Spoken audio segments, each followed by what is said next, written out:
Good morning, folks. John Cantera, the Double Broker Bounty Hunter here, and welcome to another episode of the Tic Toc Diner. Very, very big day today. We just got news from the Supreme Court that they have ruled against freight brokers in the Montgomery versus Caribe Transport case. Our panel today is going to be kicking that around a little bit while we also talk about dispatching. So lots to cover today in the next hour. Stay tuned. For the Freight Fraud Task Force, welcome to the Tic Toc Diner Podcast, where we serve up freight fraud with a side of prevention. Grab a menu and have a seat. Your server will be right with you. Here is your head chef and host, the Double Broker Bounty Hunter, John Cantera. Yeah, folks, some nice smooth jazz to start the day because let me tell you something, it's going to get wild. And if you are a small freight broker or a small carrier, this is going to be a day of reckoning for you. So we have with us Sage Outcast, who's joined us to have some conversations. Originally, we were going to be talking about dispatching. That's going to get kind of sidelined today, sorry to say. Sage, how you doing this morning? Hey, how's it going, bro? Thanks for having me on. It's always great to have you out here, especially with your expertise, both in the insurance and brokerage game. Also, in a related effort, we have Jenny in a bottle hanging out with us. Jenny, how you been today? Good. Thanks for having me. Jenny's been helping out with a lot of compliance issues lately, as well as collections through her company. And we also have dispatcher extraordinaire, Amy Kirn. Amy, how are you doing this morning? Good. Thank you for having me again. I appreciate it. So it has been a very interesting morning. For those of you who are under a rock or have been stuck on the phone for the last couple of hours, you may not have heard, but the Supreme Court has ruled against freight brokers and the protections that they enjoy under the F4A law when it comes to liability in some of these thermonuclear decisions that come down. Sage, why don't you cover what all this is really about? You're all screwed. No, let's start off. So basically, here's what happened. We had a court case that I'll get the gist of it in Montgomery versus Cabot. Now, let's get into the gist. So basically, freight brokers, when they would load a truck that would, let's say, go from Texas to California, the liability that they had if there was an accident was based on federal guidelines because we never take possession of the freight. And it was very difficult to sue freight brokers for that because of that aspect. It was the F4A. I don't know what it's called, basically. Federal Aviation Administration Accountability Act. Correct. That's what it was, F4A. And, well, that got pushed through courts, and freight brokers were winning on the lower courts, basically saying, no, we're not responsible and things like that. And eventually made it to the Supreme Court. Well, the Supreme Court basically just ruled that, yes, you, the freight broker, are also now in the chain of the lawsuit. You can be sued. You can be sued at a state level, depending on whatever that tort level is. Different states have different levels of liability that they can sue for. But now a freight broker is liable. Now, what does that do? Well, one, it puts a lot of liability on the freight broker to be able to either get insurance, either contingent insurance or errors and omissions insurance. Oh, by the way, I also do broker insurance. But either way, this does that so for you to get insurance. Now, what it's going to do is put small brokerages almost out of business because the risk to be sued on any truck that basically bumps into somebody and gets whiplash is going to put that they can actually sue the broker. But what it's also going to do for dispatchers and for carriers is if you are a carrier, and I'm using search carriers right behind me as we go right now, if you are a carrier that has a bad safety rating, a high ISS score, or a high out of service score, freight brokers are going to look at you and say, I'm not using you. You're not safe because I'm now responsible for possible lawsuits. So dispatchers taking on carriers that, they're wanting to dispatch and try to find loads, they may have a harder time trying to get brokers to take that carrier to haul freight because of these safety scores. And any carriers that have a bunch of red circles and red lines, meaning bad, danger, don't touch this, Will Robinson. Those guys are going to kind of be in real trouble. So I think it's kind of that knee-jerk reaction that I don't think a lot of people thought this through, because I know a lot of carriers that wanted this, but a lot of people are basically coming out now that they're getting this. Those people might have poor safety scores. And if they have poor safety scores, I, as a broker, I'm not going to look at you. Well, my wife does the brokering now. I do the insurance. They're going to look at you and basically say, hey, we can't work with you. You have a horrible safety score. You have a bad ISS score. You have a lot of unsafe driving. So it's not just your insurance, the normal stuff with, hey, do you have insurance? Are you authorized to hire? And things like that. Now brokers are going to have to make sure that they're hiring carriers that have good safety scores. And I'm telling you right now, as an insurance agent that also does compliance, and Jenny can answer for this also, there are a lot of carriers who don't seem to give a crap about their safety scores, and they're going to find out that was a bad idea. In fact, I did a LinkedIn post about it yesterday. What do we have to do? It's been an hour. I think it went on for an hour. Are we done? No, I'm just kidding. Go ahead. I think you hit that really well. And one of the things you mentioned was omissions and errors coverage insurance. I know when I was a dispatcher, I carried that. Because I knew that if I dispatched somebody and they were involved in a major accident or something, that there was a potential that can come back on me as their dispatcher. So I think this is also going to be another level of separation for good dispatchers versus bad dispatchers. What dispatchers are carrying some kind of insurance, because if freight brokers can be held accountable, dispatchers, you can too. Yes. Okay, it's not outside the realm. So it's going to be a very, very serious discussion that's going to start taking place all across the entire industry. I was watching a very quick blurb between Craig Fuller at Freight Waves and the Armchair Attorney. And they were talking about this, about their initial reactions to this. And I think they hit the nail on the head. This is probably the most pivotal single event to take place within the industry since the Motor Carrier Act of 1980, since deregulation. So this is going to have very significant, far-reaching impacts across the entire industry. What we're going to see is still a matter for debate. Let's take a look on the dispatch side. Amy, what are you thinking about this stuff?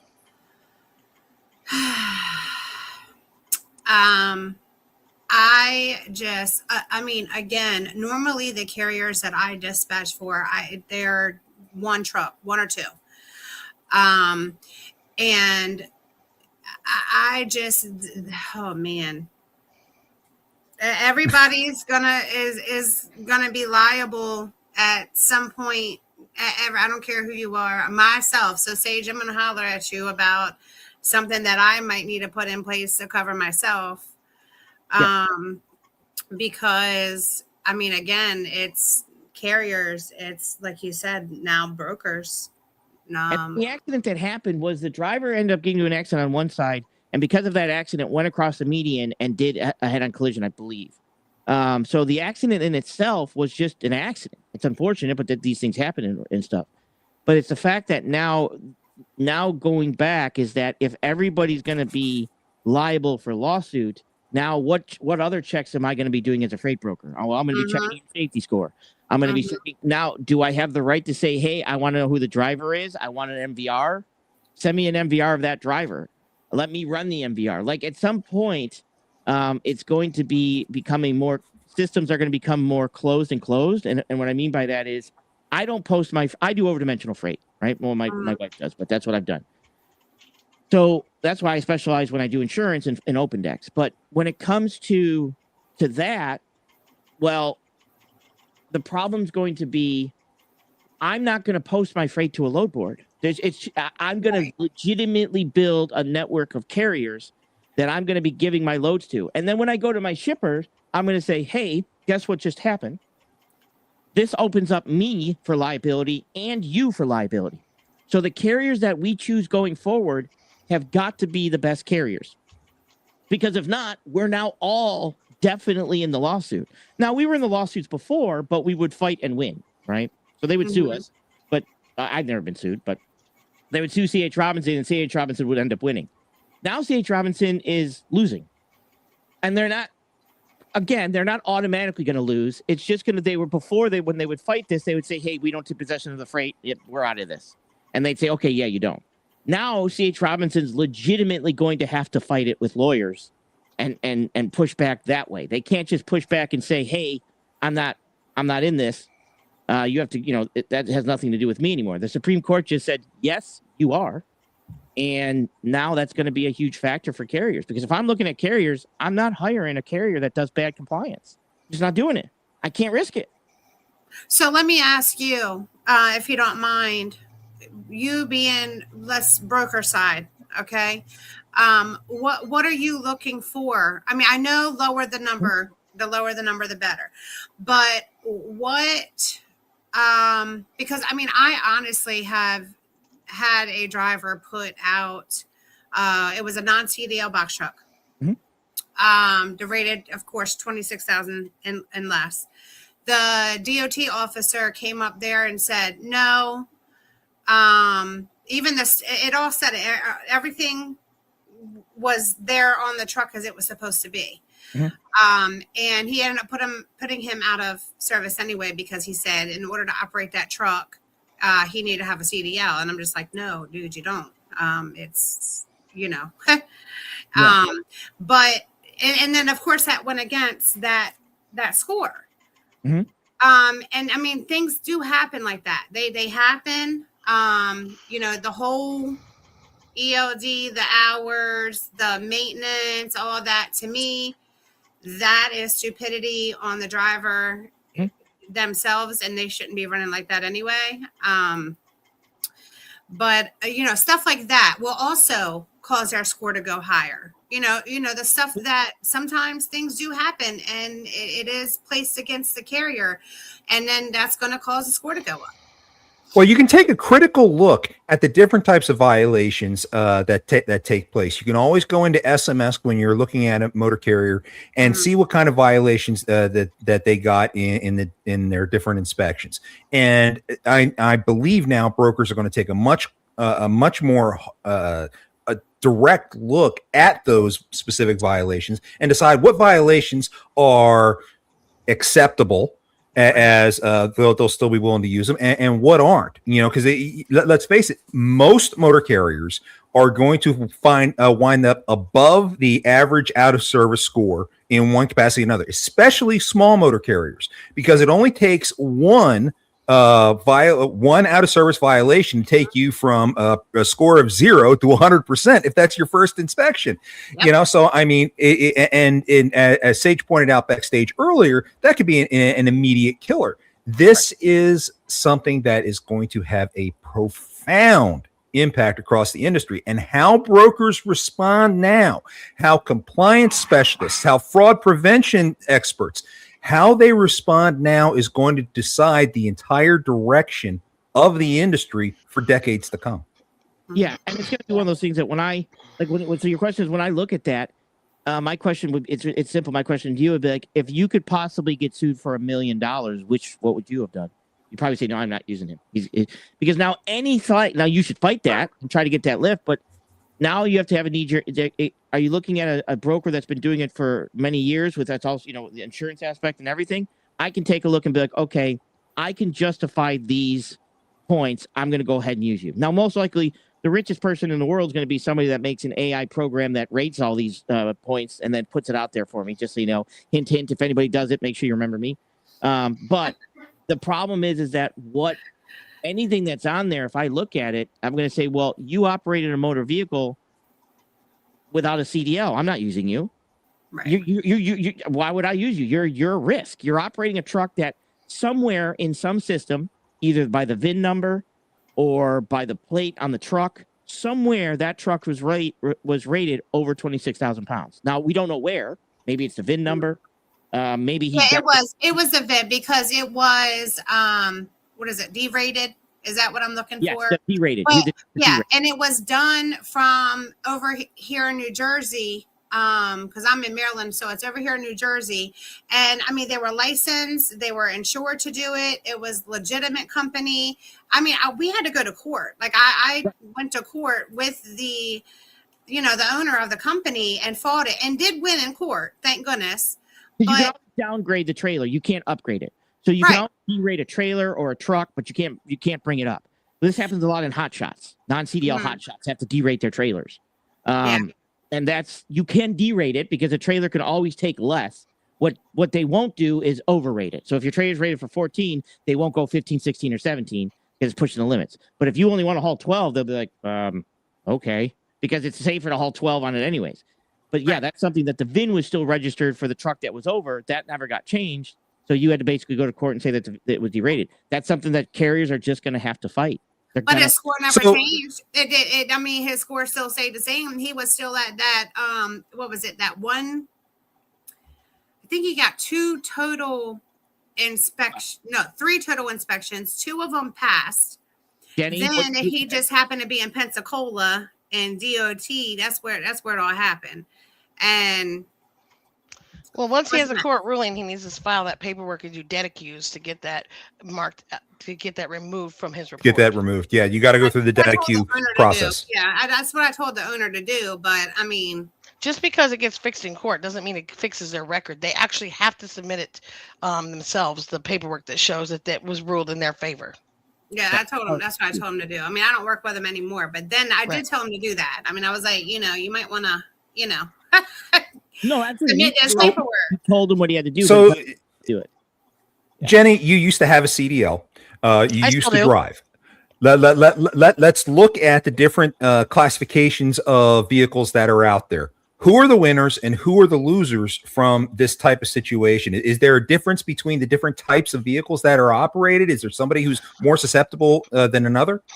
Well, I mean, I think everybody is equally susceptible because this was a ruling against brokers. So brokers are going to be looking at whether you're dispatching hot shots that are, derated or have no CDL license, or you're dispatching 53-foot trucks. It doesn't matter. Everybody's, they have to make sure that the carrier is going to be a good carrier for them. So I think everybody's equally as carriers are susceptible because. I mean, who's the most susceptible is the ones that are skating by right now on the thin red line of safety. If you're above an 80 in any of your categories, you're target right now to not get loads. Correct. Now, let's follow that up here for a second. We are in the middle of the CVSA inspection blitz. Today is officially the last day, but as we all know, many states are going to continue this through the rest of the week and possibly even into the weekend. So we know that DOT officers are out in force, and the numbers that we're seeing this year are startling. Normally, we typically see a 1 in 4 ratio of inspections where the motor carrier is being put out of service. And Sage, correct me if I'm wrong, but right now we're looking at a 1 in 3, upwards of 33% out of service over the last 2 days. Is that right? Got it pulled up here.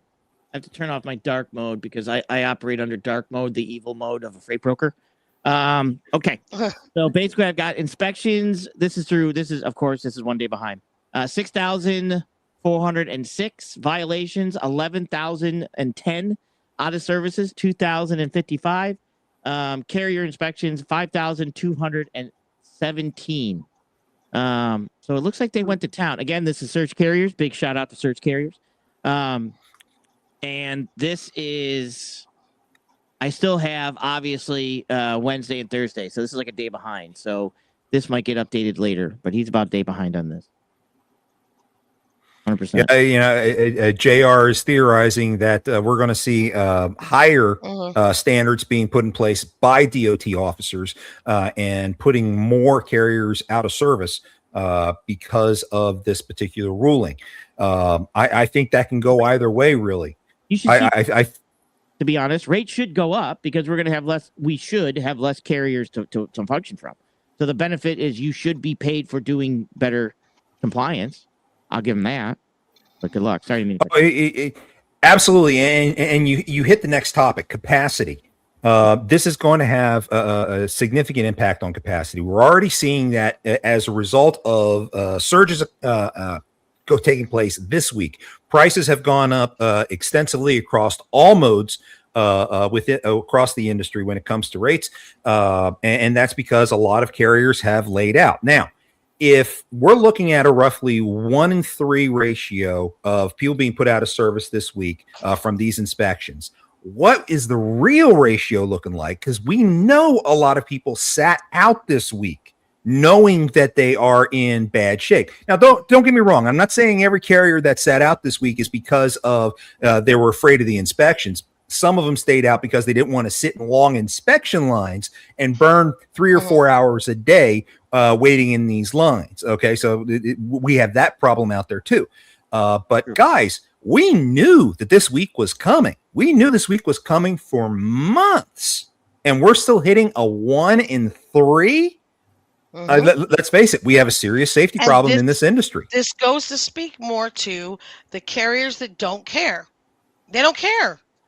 They're out there running. They know it's blitz week. They know they could get pulled in, and they're still out there running, balls to the wall with bad, out of service issues, whether it's vehicle maintenance or hours of service problems or driver fitness or whatever it is.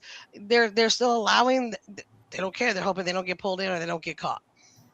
Sage is racking up the intel. You got another intel screen over your shoulder. What are we looking at? So basically, this is a market, overall markets with freight. So obviously, this is going to be if it's soft. I get this every Monday, and then I usually send it out to people that want it, so they can kind of also have it too. So if it's a soft market, it's easy for a broker to find a truck, so they don't pay a lot of money for that. Supply and demand. You are not negotiating against the broker. You are negotiating against supply and demand. Okay, it doesn't matter. Don't stop thinking you're negotiating against that broker. You're negotiating against supply and demand. So you need to know what the supply and demand is. That's what you need to know before you go and negotiate with the broker. Okay. So right now the overall market is just a little bit under neutral. The van market is between loose and neutral, which means we have, a truck still, not a lot of freight volume coming out of that aspect. My opinion, that's also due to high fuel costs and people not spending as much and stuff like that, and, inflationary stuff. Reefer should be higher, but it's not. We did have some, not droughts. We had some freeze and stuff, so that's hurting. But flatbed, the overall market in flatbed is crushing it with a rolling R, crushing it, okay? That's because of data centers. That's because of manufacturing and everything like that, okay? Now, a couple of things are going to happen because of this to make even compliance even tougher. One, it's going to eliminate bad carriers with bad safety scores because I'm not using them anymore. You know what I mean? But what it's also going to do, there's another thing that's going to come out that's also going to crush compliance, not compliance, I'm sorry, driver shortage, because there is a driver shortage, is they're going to start doing a hair follicle test, which goes back 90 days, not just a PP test, but hair follicle. When they start doing that, they did a test run with it, and 10 out of 10 people failed the hair follicle test. 10 out of 10 that they sent down there for that failed. So when you start to have bad safety scores because of knee-jerk reactions from brokers, and you start to have people that can't pass tests, you want to see a driver shortage? Game on. Game on. And let's not mistake what Sage is talking about. My hairstyle is going to get very popular. My hairstyle is going to get very popular. and sorry, I don't have that problem. But what Sage is talking about is not that there's a CDL shortage. There's plenty of people out there with CDLs. Sage has a CDL. I have a CDL. I mean, we can still drive today if we wanted to. But there are lots of us that have chosen to not drive anymore, either because we found other markets like compliance and insurance that we're trying to be in to help out people that are out there, or because they've just, whether it's non-domiciles that have been, kicked out, whatever it is. But there's lots of drivers out there in this country that have CDLs that have chosen to get out of trucks because they don't want the headache anymore. They don't want the mess anymore. They don't want to deal with the problems anymore. And so don't be confused when saying there's not a CDL shortage. There's lots of us out there with CDLs. We choose not to drive right now. Yeah. So Makes sense. I think it's also a quality issue that exists. We're seeing the non-domiciles getting phased out. That has had a interesting crunch on capacity.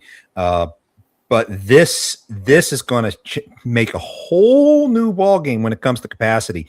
And Sage, I imagine those indicators next week are going to be pegged on almost every platform over to the right. Yeah, there's a lot of lawsuits that were waiting for this verdict, right? They weren't really pushing until this verdict. And now that this verdict come out, there's going to be a flood of lawsuits that are going to start to include brokers in one. Luckily, like I said, when I ran my brokerage, I ran for 17 years. I never had an accident. I never had a situation that I was involved in a lawsuit in regards to injury or anything like that. So I'm looking back saying, holy crap. Now, of course, unfortunately, I am an insurance agent and a broker, so I am going to hell. But besides that, I just think that there's a lot of brokerages that are going to just be like, they're not going to want to fight these. They're not going to be able to afford to fight these. These are going to go out. They're just going to go out. And I'm telling you, there's going to be a lot more lawsuits come to fruition that maybe wouldn't have had a lawsuit before, because now there's not just the carrier to pursue. Now you can pursue the broker. So maybe that carrier closed down, is out of business, gone kaput, and they've moved on and they're living incognito in New Mexico or something. I don't know. But the broker can still be sued. And that, you got the C.H. Robinsons, TQLs. I'm just using big names that we all know out there, that could potentially see a lot of lawsuits as a result of using carriers that are in the red. Does anyone know what statute of limitations look like in those potential cases? So it's all based on whatever the state guidelines are now. That's what this ruling is. So the individual state, this is going to be again another fundamental shift that needs to be looked at from a lawyer standpoint. I really wish that the armchair attorney could come on to this show and give us some explanations, but he has a prior commitment at this time slot, so I may have to do a special show to bring Matt Leffler on to talk a bit about the legal side of some of this. This is really going nuts. If someone's got their AI up, they can go ahead and run the question and see what the largest statute of limitations looks like and where that is, because I think that's going to become a very important question for a lot of people. It looks like how long you have to file a lawsuit after a truck accident will depend on your state, but generally statute of limitations between 1 and 6 years. Again, 1 and 6 years. Okay, so again, it's state by state. It's hopefully you all have your bases covered. Which raises another interesting point. Right now, 49 CFR. I want to say it's 371. The broker transparency. It's the record keeping regulation. Right now, record keeping is required for up to 3 years in a lot of the documentation that brokers need to maintain. So now brokers need to stop and look at their record retention rules and see if they get sued about an event that took place 6 years ago, where are their records? They're going to be subpoenaed. So this is something that may also be looked at another level. Data retention. Also a majority, I think I found it right here. The majority of states for wrongful death in big truck accidents have gone to 2 years. Arkansas is 3, Connecticut is 3, Florida is 4, Kentucky, Louisiana are 1, Maine is 6, Maryland, Massachusetts, and Michigan are 3, Mississippi's 3, Missouri is 5, Minnesota 6. So we have some that are up there. Oregon is the highest at 10. Just so you know, that's the only one that's out there past 6 years. So, but most of them are at 2 to 3 years. It looks like it's pretty common.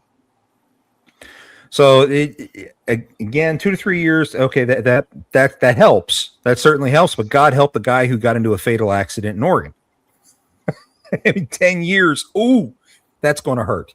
I really don't know where to take that, because this is going to have a serious. And I've said this a couple times now, it's going to have serious ramifications across the industry. Certainly most impactful since deregulation. Guys, I don't know where this takes us. You look at the different sectors of the industry, who are winners, who are losers in some of this. And I've seen people theorize that load boards are probably some of the biggest losers as a result of this. Any thought on how this impacts other sectors of the industry? You guys want to go? I answered everything. I know we like your answers. We all defer to Sage. It'll have a profound impact in collections, I can tell you, because I am assuming that there are going to be more brokers that cease business or go out of business, whether they're sued out of business or they say, look, this is too much liability for me, I'm closing down a lot of the smaller ones. And so perhaps there'll be carriers that aren't paid, that need paid.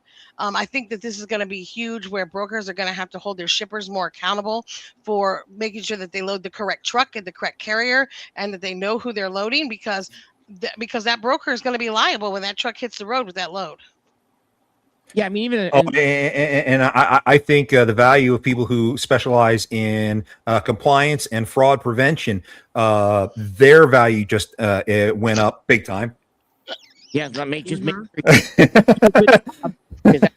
Yeah, my consulting rates just went up, ladies and gentlemen. No, We have to revamp our scale, don't we, John? Oh, you better believe I am. But it's going to have a serious impact, even on the fringes, as we mentioned, collections, consulting, especially for fraud prevention and compliance.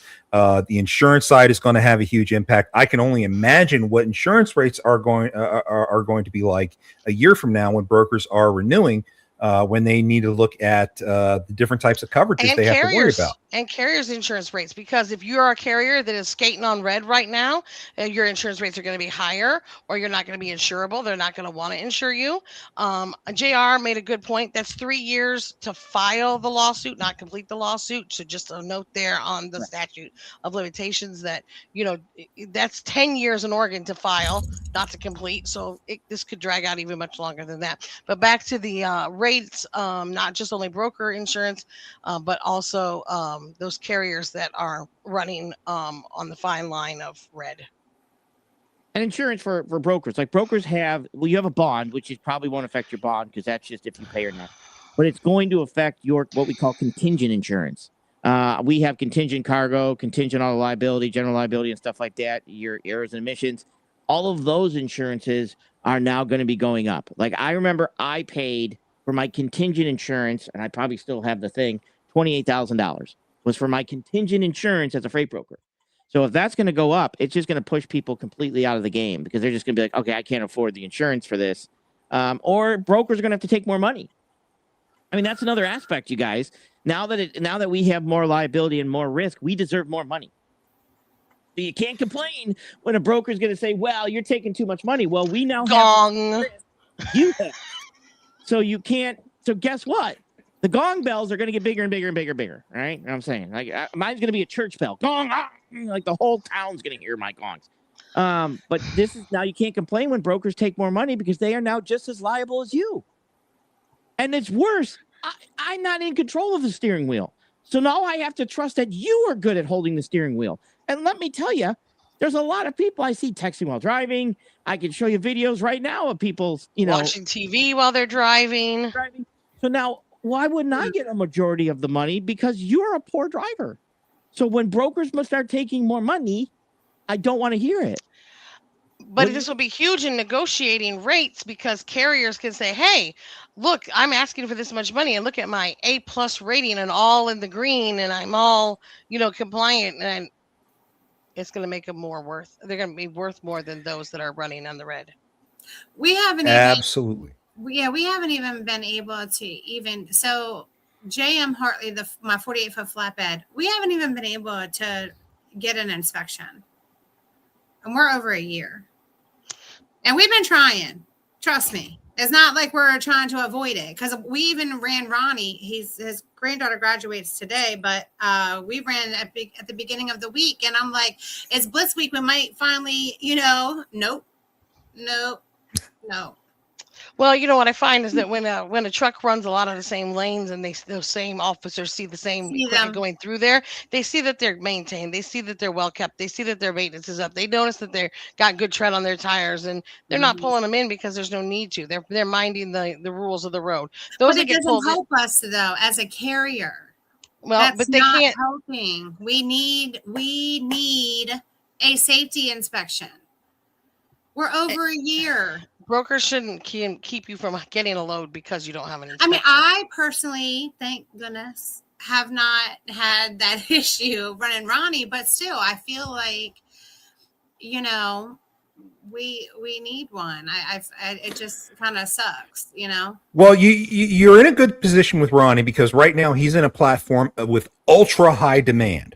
Okay, so most people are probably not looking at the fact that you don't have an inspection. What they are going to be looking at is what Sage has pointed out, and what his screen behind him is showing Right. is what are the results of the inspections you actually do have. Right. And Jenny hit the nail on the head as to why you don't have an inspection. Ronnie runs good equipment. You know, we see pictures of it a lot on LinkedIn. He runs good equipment. It's clean. He's professional. He does all the things that freight brokers want to do. You know, I was hearing stories from some people on my early morning show that I do, the Road Dog coffee podcast that we do every Thursday morning, and we're talking about how we see lines of trucks looping around some states at their rest stops. The DOT has converted the rest stops into inspection areas for this week, so they do loops around there, and you have inspectors pointing them out as they're going around, kind of like what you see at a dog show. You know, you're going to come in and get an inspection. You're going to come in and get an inspection. What they're selecting is they're selecting the trucks that something doesn't quite look right. They a blown airline. The truck's dirty. They have a white piece of paper duct taped to the side of their truck with the DOT number handwritten on it. Or they got a triaxle trailer that they're pulling, and they have no markings on the side of their truck whatsoever. Yeah. So, I mean, there are so many different things that DOT inspectors are looking at and they're pointing out. And this is going to be something that is going to have a lot of focus in the very near future. You have two huge things happening this week. You have this case, and you also now have the passage of Corca going through the House of Representatives. The House of Representatives overwhelmingly voted on Corca. I think it was like 320 some to 60. It was a huge bipartisan vote, which now goes to the Senate Judiciary Committee, which is expected to push that through very quickly. So now law enforcement is getting even more teeth when it comes to dealing with retail crime and cargo theft. So DOT officers out there need to get their shit together. And what I mean by that is we need to be consistent on how the inspections are done. We need to be consistent on how these different citations get pushed out. There needs to be consistency, because one DOT officer may sit there and look at Ronnie and say, "Oh yeah, well, I don't like how your strapping is done. I'm going to look harder at you and try to find a reason to get to ding you on your securement." Where another one's going to say, "No, everything's fine. You're cool." There needs to be consistency. And I think we're going to see a huge push over the course of the next year of carriers doing everything they can to clean their data queue. So, Jenny, I think you're going to get a lot of new clients in the next few weeks. Well, I mean, I've been, trying to do a shift. I mean, doing the collections is fun for me. It's something I've been into the last 7 years, but I've been trying to make this transition into safety and compliance and helping carriers to become safer and more compliant carriers on the road. I think that's very important. As we get more and more cars on the road in this country, it gets crazier and crazier. So it's important that we try to have the best drivers possible behind the wheel of those 80,000-pound vessels that are, often misused. Yeah. And here's the other Yeah, I just threw up a comment from JR saying, we're going to see a lot of changes over the course of the next few months, and it's going to be good for the whole industry. I agree with that overall, but I will say it is going to be very painful over the course of the next few months as we move towards that good mark.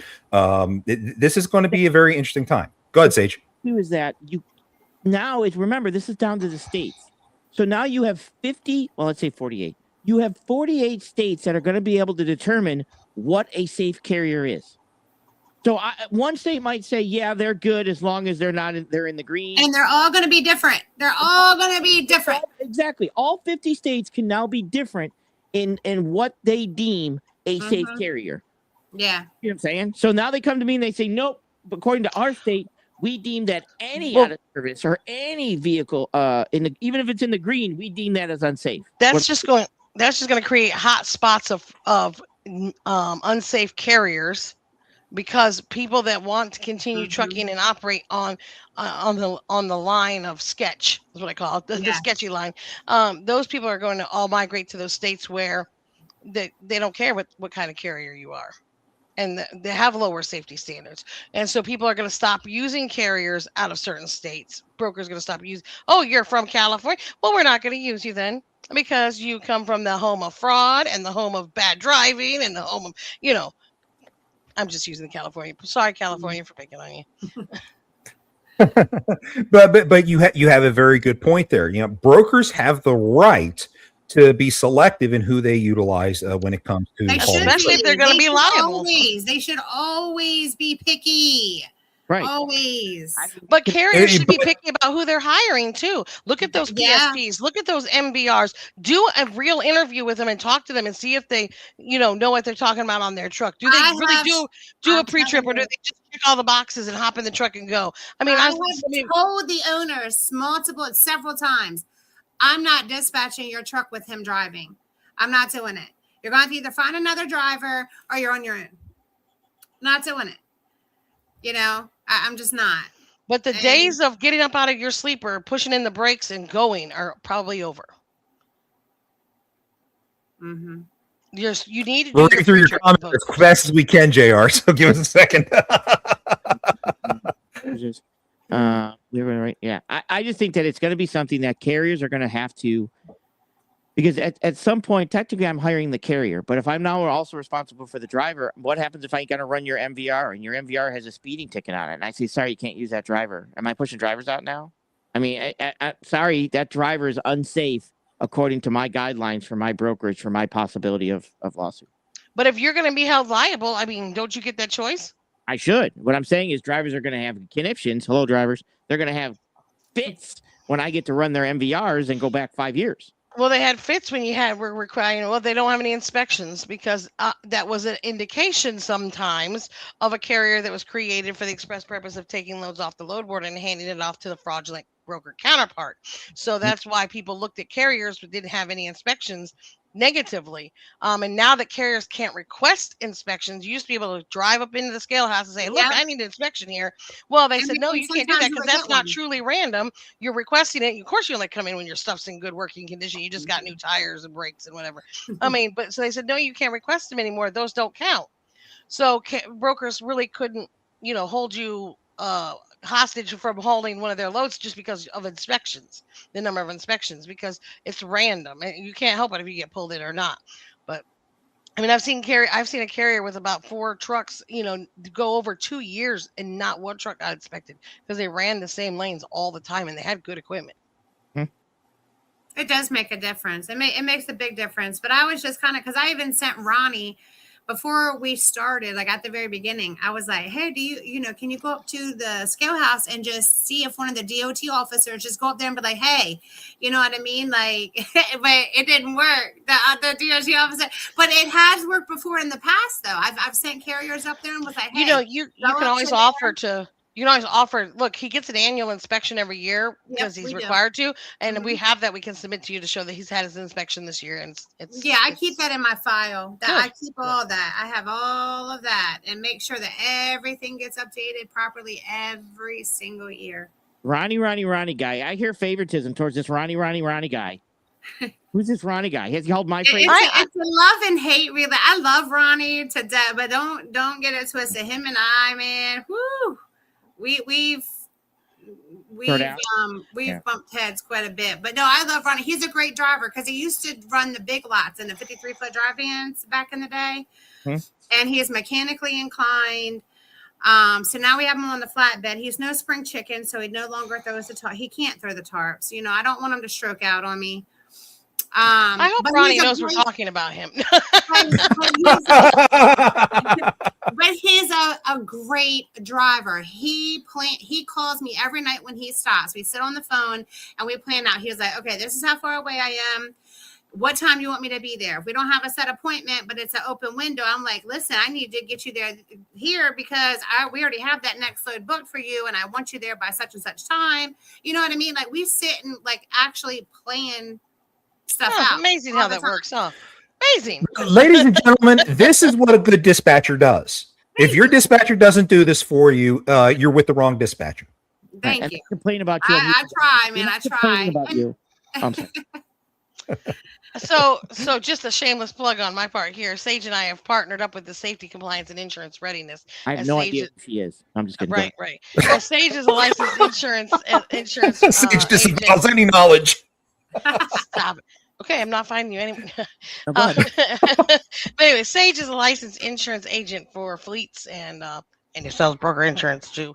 and I do the safety and compliance. And what we're trying to do is collaboratively come together to do safety and compliance oversight for companies to get them ready for their insurance renewals, to be able to, get their scores in line and to be able to put them in the best possible position to have the best rates or best quotes given to them. That is absolutely necessary. You all are much needed. Yeah, I think. Sorry. Go ahead. I think there's going to be some serious discussion coming up, and JR in his latest comment actually kind of alludes to this. The driver qualification file, the DQF that every carrier is supposed to maintain on each one of their drivers, this is going to become very critical, a very critical item. And I believe it's going to be an item that a lot of brokers are going to say, hey, look, we want to see your DQF. Your DQF is going to have the MVRs on each one of your drivers. Your DQF is going to have their past employment history. The DQF is going to have a lot of information out there. So depending on privacy laws, and, I think there's certain information that brokers are going to start asking for. And I think it's within, if it's within their right, I think it's certainly something they should be asking for, because now we have to make very smart decisions about who's hauling the freight. This market is about to shrink like there's no friggin' tomorrow. Y'all remember the shrinky dinks thrown in the oven? And yep. That's what the market's about to do. And to JR, just want to say, yeah, MVRs are a good source, but you need to be doing PSPs also before you hire those drivers, because those PSPs are like their resumes. It shows if they have destroyed somebody else's MC or DOT number prior to coming to you. What is PSP? The violations, pre-employment screening, something. I think. But it's a report you can get through. Yeah, so the FMCSA has an FMCSA PSP that you can run. And drivers can run it on themselves, or an employer can run it with approval from the driver. It is basically, anytime a driver went into a scale house, if they got low tire, low air, out of services, it will tell me everything that a driver got at a scale house or a roadside inspection. I can get up with Jason, because I'm going to get with him this weekend, because I want to, keep him updated on everything, going on as well. So we can go right on FMCSA and do that ourselves. Just Google FMCSA PSP. Okay. Since they're already hired, they'll have to request them themselves. And I think they're what, $10 or are they $25? I think they're $10. And I think for a carrier setup, there's a $25 setup fee, and then you can run them for $10. Okay. Thank you for the info. Yeah, I'm going to be doing some homework this weekend. It's just, this stuff is very important. So how much of an impact does anybody think this is going to have on the fraud side of things? Oh, it's going to be huge. I mean, and carriers, you're going to need to keep your driver files in order, immaculate all the time, because when a broker asks for that, you're going to have to provide it, and more are going to ask for it. Mm-hmm. Right. And I really think it's going to, if you're running freight off of a load board and that's the freight that you're pulling, that freight's going to disappear, because I'm not going to post my stuff. I'm going to build, I do it now. Most of my freight doesn't hit the load board. But and actually, like I said, my wife does most of that now. But it's just going to be, here's the load, here's my carrier, send it off to my carriers, get a quote, and go back and get it. Why would I be on a load board, and everybody on the load board is a possible risk for a lawsuit to my company? Right? I'm not. Right. So I'm only going to hire the best of the best of the best, sir. Right? You really be wasting your time anyway. When I was dispatching, whenever I would be setting up one of my carriers with a new broker for the first time, that was a very quick process. We're talking 15, 20 minutes tops to be able to get a carrier approved to be able to pull a load. Do we see a change in how that's going to happen? I know of some brokers who take up to a week to vet a carrier before they allow them onto a platform or into their driver pool. Are we going to see more of that type situation coming around? Easily. It might not be a week. That's kind of excessive. But I'm a couple hours. But I do, like I said, again, my freight's all over dimensional. But I was a couple hours. I got it. You want me to get it? Oh, you got it? So Come on there. Longer for those carriers. There's the other thing you too want to look at. I want some of the carriers to think about is if I'm looking at a possibility of being sued, and I'm trying to now eliminate some of my risk and cushion myself. Am I more likely going to take somebody who has 5 trucks or 10 trucks, or am I going to take somebody who has 1 truck? Well, if I want to cushion myself, you're going to have more money running 10 trucks or 20 trucks or 5 trucks than you are 1 truck. Your 1 truck is basically, that's a hazard to me because you don't have enough skin in the game to protect me, right? A 5, 10 truck, 30 truck, 40 truck probably has more skin in the game, has higher insurance levels, they might run 2 million and 250. You're only running the minimum 1 million 150. I might start to say, look, before I get touched, guess what you guys are going to have to do? You're going to have 2 million 250, or you're not hauling my freight. Well, honey, them rates better come on up then. Come on with them rates. I think you're going to see that. We have seen freight rates increase over the course of the last 5 months to almost the same scale as post-COVID.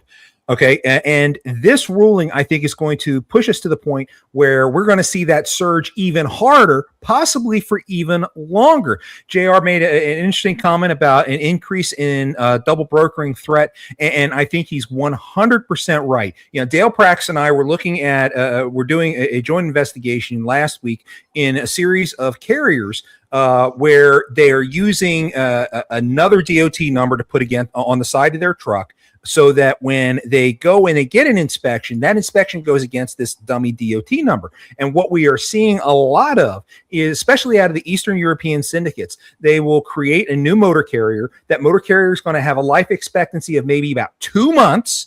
And during that 2 months, they're going to hand out to all their buddies new signage to throw on the side of their truck while they're running down the road. And that signage is going to generate 500, 600 inspections over a 2-month period on a 2-truck carrier. I think we're going to see a ton of that going on in the very near future as people are trying to avoid getting those negative inspections on their reports. It's going to be more important than ever that shippers are paying close attention to the sides of the truck that are coming in to pick up the freight. Yes, they should have been doing that. It doesn't take but literally probably 30 seconds. True. But if you talk to somebody like Walmart, they're going to sit there and say, oh, we've got to hire a dozen people to do that. We've got 200 doors on this facility. We can't sit there and look at every single one. Well, why do you think Walmart's being double brokered a ton? Why do you think Amazon's being double brokered a ton? And then now you have Amazon's new offering as a 3PL running these regular lanes. They're going to pick up a ton of business off of freight brokers who typically have these constant, steady contract lanes. Amazon's going to start picking those up. When Amazon picks those up, being easily the largest double brokered agency that's out there, oh my God, the problem is going to explode immensely. I am thanking my lucky stars I don't work at Amazon right now, because Amazon's going to have their hands full. No, Also, go ahead. I was going to say, also, all of the brokers that run agents, that have agents, now they're going to be responsible for their agents' decisions too. That's going to be huge. Well, but Wow. Yep, they sure are. But I understand that a lot of times we have protocols that we have to go for selecting carriers. So as I'm with I'm an agent now, I'm in an agent model now. When she does stuff, she doesn't pick the carrier as much as the brokerage does, right? The brokerage can disapprove or approve carriers. So I see a lot more from the actual brokerage aspect. Basically, let's say you had carriers you were using a lot, and all of a sudden that carrier is now out. And I'd be like, why? Because we are now determining that this carrier is not fitting the standard anymore. So the agents are going to lose a lot of carriers that they were working with, because the top brokerage has basically said, nope, denied. And then I'm just going to get an email basically saying you're not going to do it. Like, I'm going to tell you right now, you're going to see 2,250,000, and right now the minimum is 750,000, right? We know that, but brokers won't take for it. Cargo, yeah, right? Because we've all kind of come to that conclusion. You need 1 million. You all better get used to it. I'm telling you right now, it's going to be 2 million. It'll be 2,250,000. And should rates come up? Sure, they will. But it's going to knock out a lot of people that if you don't have you don't have the safety scores for 2 million to be affordable. Because you just didn't care about your compliance. You did this to yourself. Yeah. And that's a big factor that's going to be, I think, is going to be into play. And brokers too. Like, I think brokers should be liable. I'm not fighting that aspect of it. The aspect I'm fighting of it is that I know the knee-jerk reaction from the logistics industry, and it's going to be, you're not going to leave me liable for your mistakes. So I'm going to have to say, sorry, you're out. Where before, it's gonna become a big game of CYA. Correct. I might have worked with you and you were on the line. Well, now you're off the line. There is no more line. Line's gone. I think it's a Jennifer. litmus test. I think a big litmus test is going to be looking at Landstar, and here's why I say that. Landstar runs the agent model of very profoundly. We know there are some good agents. We know there are some bad agents within Landstar, and we know who the bad agents are for the most part. But we also know that about a year ago, Landstar started paying much closer attention to the safety scores, and if you exceeded the national average in more than one category, you were out. You were done as a carrier. So I think what we see Landstar do is probably going to be a good litmus as to how impactful this ruling is going to be. I'm keeping my eyes on Landstar for this. Shoot, I'm keeping my Amazon. Amazon started to ask for their relay drivers. They started requiring the owners of the relays to get to background checks of the drivers. I mean, this like I said, because Amazon is also a freight brokerage, and they just opened up their freight brokerage to outside freight, outside customers, outside potential. And if they're going to be doing that, maybe they knew better. They might have knew this was coming. And because if you think about it, that's a smart move from Amazon because they got all the money in the world plus some.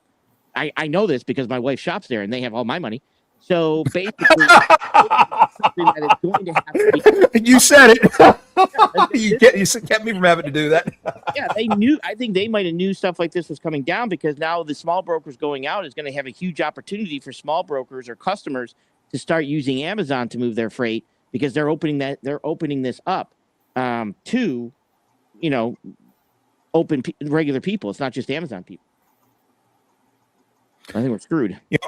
We're coming up on the top of the hour, and there's a lot of fast moving things that are going on in the industry. I'd like to propose that we assemble this group again this time next week, and let's review how the industry is reacting the first week after this decision. I think it'd be a good thing to look at and analyze, and I think we got a good group here to do that with. Any objections from you guys? No, we just have to bring. What was the last week, girl? We should probably bring her on because she knows everything. That would be a great show. I'm going to reserve my comments at this point. Yeah, that's no I problem. couldn't hear anything, so I mean. Yeah, that was probably on the good part. That was probably good for you. That was probably God blessing your ears. Let's go ahead and go around the room. I want to give everyone the chance for final thoughts, plugs, etc. Amy, you first. Thank you for having me back on again. I'm actually going to do my homework since I have the next couple of days to myself, and I'm going to look into all of this stuff.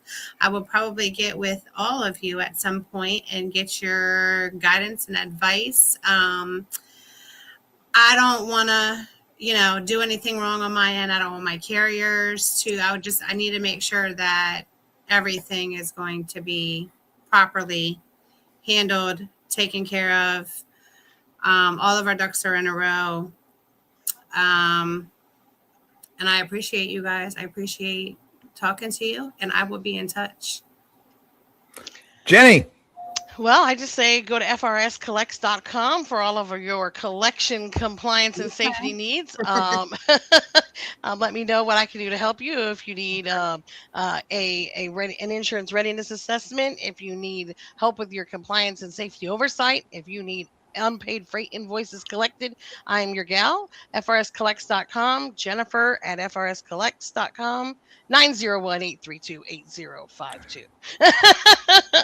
Take full advantage of the plug. Gotta love it. Sage, your turn, sir. I got that. 375-309. I'm the attorney representing Rob in Rob v. Amy, Dispatch Trash Talking online. So you can see me You can reach out to me at oversizeinsurance.com. Or I'm at Sage Outcast X, where my phone number's on there. Actually, I don't even know my phone number. Or you can email me at sageoutcast.com. I can help you with your compliance. We can help you with your insurance. Take a look, walk you through stuff. We have a fully transparent insurance. Yeah, my wife can help find you loads. We have a fully transparent insurance aspect. I mean, I introduce you to underwriters and everything. I want everybody to be on board to get this fixed, but you better start getting it fixed now. Because I'm telling you, the knee-jerk reaction from the freight broker industry is not going to be a good one that you're going to like. Y'all are going to really be complaining about them. Yeah. Yeah, I'm kind of nervous for everybody at this point. No one's safe. Yeah, I feel like that right now. You know, I really do. We are living in a very interesting time. It's going to be very painful to see how things shake out over the course of the next few weeks and months. But one thing is for certain, it's going to be very different. How so remains to be seen. Folks, I know that currently we have our good friend Dale Prax is in Washington, D.C. today with a group of 7 that I call the Washington 7. These are basically folks from the different screening platforms coming together to have a unified conversation with FMCSA DOT attorneys to talk about different processes and try to get everybody on the same page, which is yet another historic first within the industry to see all these guys working together. So kudos to Dale Prax for pulling that together. We will have a special episode of the Tic Toc Diner on Monday at noon with Dale Prax to talk about the impacts of that meeting. And I'm sure we will talk a little bit more about this as well. But in the meantime, folks, your check is on the table.